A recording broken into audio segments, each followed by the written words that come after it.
Assalamualaikum warahmatullahi wabarakatuh. Selamat pagi teman-teman semua. Kali ini saya akan berbagi informasi mengenai implementasi perspektif global dalam bidang pendidikan di Indonesia. Nah, apa sih yang dimaksud dengan perspektif global? Perspektif global adalah suatu cara pandang terhadap suatu masalah dari sudut pandang global, yaitu pada sisi kepentingan dunia maupun internasional. Oleh karena itu, sikap dan perbuatan kita harus sesuai dan diarahkan kepada kepentingan global juga. Nah, yang kedua mengenai era globalisasi. Nah, pada era globalisasi ditandai dengan adanya persaingan yang semakin ketat, padatnya informasi, kurangnya komunikasi, dan keterbukaan. Nah, pada bangsa Indonesia ini akan semakin jauh tertinggal dibandingkan negara-negara lain jika tidak memiliki kemampuan-kemampuan tersebut.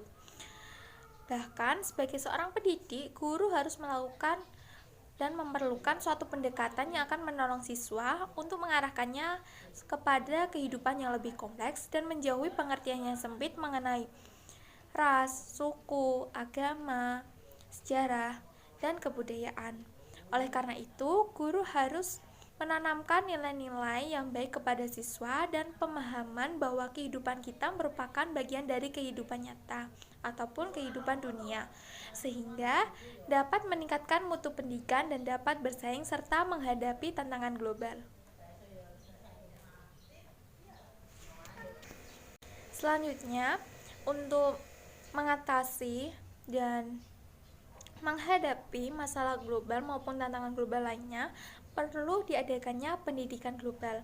Nah, pendidikan global ini adalah suatu upaya sistematis untuk membentuk wawasan dan perspektif siswa, karena melalui pendidikan global, siswa dibekali materi secara utuh dan menyeluruh berkaitan dengan masalah global.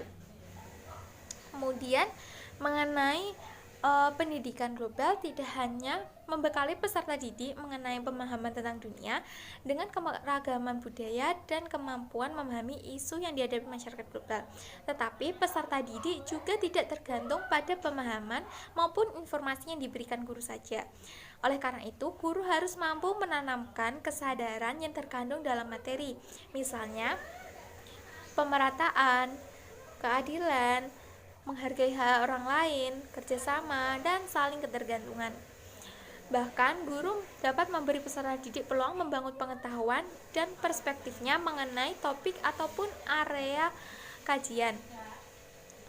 Peserta didik harus dibekali dengan cara pandang ataupun orientasi baru kurikulum dengan tujuan-tujuan berupa kesadaran perspektif ataupun pandangan dunia, yaitu kesadaran akan keragaman pandangan.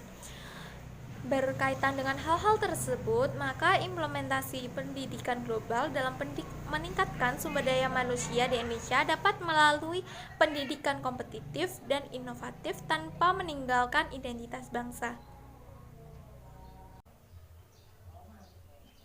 Selanjutnya yang akan saya bahas yang pertama yaitu mengenai pendidikan yang kompetitif dan inovatif, di mana guru bukan lagi menjadi pusat pembelajaran, melainkan siswa itu sendirilah menjadi pusat pembelajaran, sehingga diharapkan sumber daya manusia meningkat dan bermutu, bahkan handal yang mampu bersaing di tengah era globalisasi dan mampu menjawab tantangan maupun isu masalah global. Bahkan pendidikan global merupakan jawaban juga terhadap masalah pendidikan pada dewasa ini, yaitu output pendidikan di Indonesia yang masih rendah mutunya dan kurang mampu bersaing di masyarakat global. Yang kedua, yaitu identitas bangsa. Pendidikan global di Indonesia seyogyanya tanpa meninggalkan identitas bangsa. Karena tanpa identitas bangsa, dengan mudah kita akan dihanyutkan oleh arus globalisasi. Dengan tidak secara langsung, pendidikan global ini mengembangkan identitas peserta didik, agar dia bangga menjadi bangsa Indonesia yang penuh percaya diri dengan sebagai tantangan di era globalisasi dengan berpegangan pada budaya Indonesia. Pendidikan bukan hanya menghasilkan manusia yang pintar, yang terdidik, tetapi lebih penting bahwa manusia yang terdidik dan berbudaya.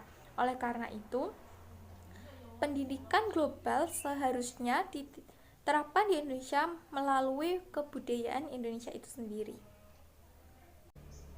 Sekian informasi yang dapat saya sampaikan. Apabila ada kesalahan dari saya memohon maaf sebesar-besarnya. Wabillahi taufik wal hidayah. Wassalamualaikum warahmatullahi wabarakatuh.